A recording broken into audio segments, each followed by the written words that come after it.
¿Qué está pasando en Brasil? Contagiado de una enfermedad latinoamericana, Brasil se encuentra con un nuevo presidente que emerge de las cenizas de un país hundido en la corrupción y de una recesión que hundió al país desde niveles no vistos hace 70 años. Pero, ¿qué ha pasado con las proezas de América Latina? País que había superado al Reino Unido en términos de Producto Interno Bruto, quinta economía del planeta por detrás de Alemania. Pues Brasil crecía a un ritmo espectacular, de entre 3 al 5%, alcanzando incluso el 7% en el año 2010. La venta de commodities estaba en auge y el gobierno de Lula da Silva logró sacar a millones de personas de la pobreza. Su influencia en términos económicos y políticos era cada vez más creciente. No obstante, en el año 2014, Brasil entró en su peor recesión de los últimos 70 años. Esta recesión no solo fue económica, sino que también produjo un terremoto político junto con el descubrimiento de casos de corrupción que vinculan a la empresa estatal más grande del país, Petrobras, y altos dirigentes políticos del Brasil. Con el expresidente Lula preso, la presidenta Rousseff destituida por supuesta corrupción, junto con la peor crisis económica del país, fue un cóctel perfecto para la subida de Jair Bolsonaro, ex militar brasileño que se autocalifica como Donald Trump brasileño.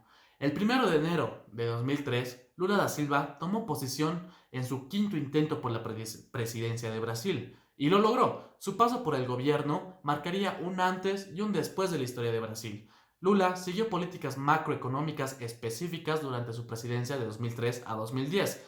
Reformó el sistema de seguridad social, transformando de manera amplia las políticas de lucha contra la pobreza.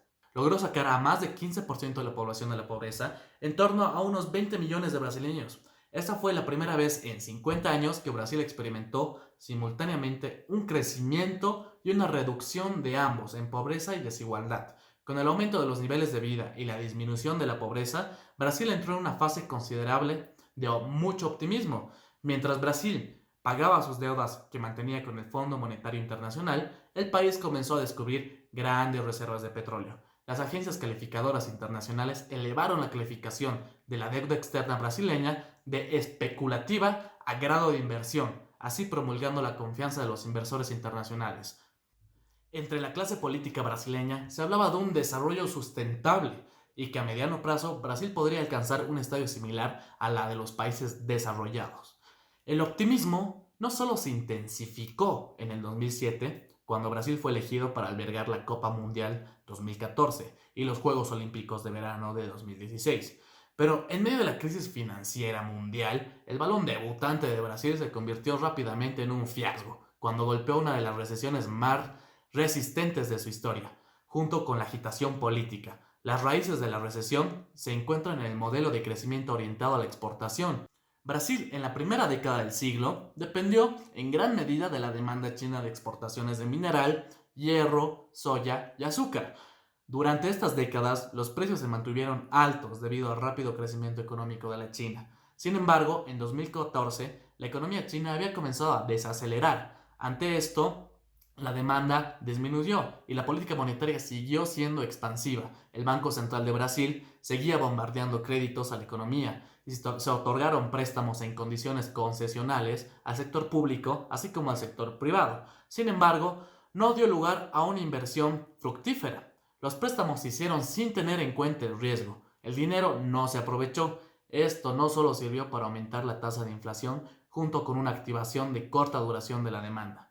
En paralelo con los Juegos Olímpicos, se desató el mayor escándalo de corrupción que el país alguna vez conoció. La empresa más grande del país, Petrobras, tenía vínculos corruptos con las esferas más altas de la política brasileña. La empresa Odebrecht, la empresa privada de infraestructura más grande del país, se convirtió en una fuente de corrupción comprando políticos y gobiernos en toda Latinoamérica, desembolsando más de 300 millones de dólares en sobornos. La crisis de corrupción hizo caer al expresidente Lula da Silva, quien fue rápidamente vinculado, así como la expresidenta Dilma Rousseff, que se enfrentó a un juicio político y fue destituida del cargo. Su vicepresidente, Michael Temer, subió al poder, pero acusaciones de corrupción también cayeron con su contra. El pueblo brasileño, exhausto del incremento de la pobreza y el aumento de la delincuencia y violencia, producto de la recesión de los incontables casos corruptos en el ámbito público y privado, se encontró totalmente decepcionado en la clase política brasileña, sobre todo del Partido de los Trabajadores, partido al cual pertenecía Lula da Silva y Dilma Rousseff. El pueblo brasileño espera un cambio brutal y es ahí donde Bolsonaro entra en escena. Este ex militar, contrariamente a lo que personas exteriores al Brasil pensarían, es extremadamente popular, quien ha sido diputado federal 7 veces y en las elecciones generales de 2014 fue el diputado federal más votado de Río de Janeiro, con más de 464,000 votos. En 2007 fue considerado por la FSB como el parlamentario más influyente en las redes sociales. Su victoria se debe a sus iniciativas como construir una carretera asfaltada que atravesara el Amazonas, abrir el territorio indígena a la minería y prohibir el activismo internacional de Greenpeace and WWF. Esto ha caído de maravilla a los votantes, pero nada más lejos de la realidad. La intensa crisis política y social que se vive en Brasil y el voto para esta extrema derecha es más bien un voto castigo contra la izquierda que un voto a favor de Bolsonaro. Y es que la izquierda durante los últimos años ha hecho de la política de Brasil un negocio redondo donde la corrupción hace gala de su presencia.